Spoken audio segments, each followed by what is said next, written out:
চিড়া ভাজা আমি খাবো তো। কি চিড়া ভাজা খাবো। এত বড় চিড়া ভাজা খাবি? হ্যাঁ। মার ব্যাগ থেকে চিড়া ভাজা বের করছে। এখন নাকি ওই এত বড় চিড়া ভাজাটা ও বসে বসে খাবে। বাটি কই? বাকি আছে।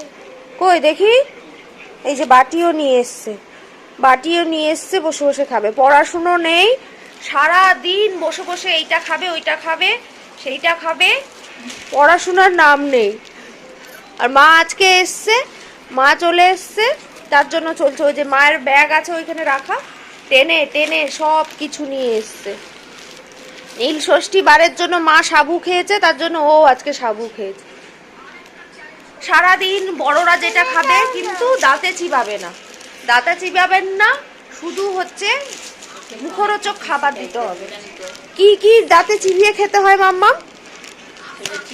বিরিয়ানি। দেখছো কি কি দাঁতে চিবিয়ে খেতে হয়? জোরে বলো, সবাইকে বল, এদিকে তাকিয়ে বলো।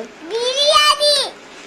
শুধু বিরিয়ানিটাই দাঁতে চিবিয়ে খেতে হয়, ভাত রাত কিন্তু দাঁতে চিবিয়ে খেতে নেই। তোমরাও সবাই শিখে নাও। তাই হচ্ছে সবাই দাঁতে চিবিয়ে বিরিয়ানিটাই খাবে। আর সব কিরকম করে খেতে হয়? চিবিয়ে চিবিয়ে। বিরিয়ানিটা হ্যাঁ। আর বাকি সব নরম করে এরকম মুখে খাইয়ে দিতে হয়। হ্যাঁ, মা যতদিন আছে চেষ্টা কর, মাকে দায়িত্ব দিয়েছি যে হচ্ছে যাতে ওকে ওই বসিয়ে চিবিয়ে চিবিয়ে নিজের হাতে খাওয়ানো যায়। সেই চেষ্টা এখন নতুন চেষ্টা চলছে, তাই তো? হ্যাঁ।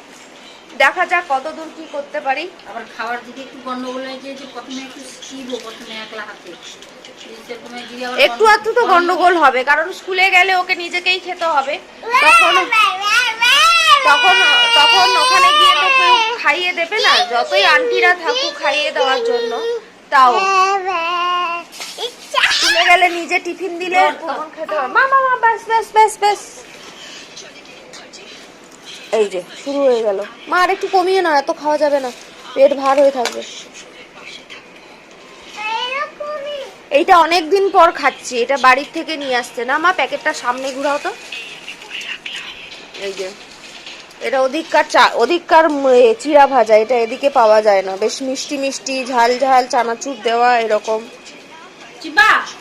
চিবাচ্ছে তো।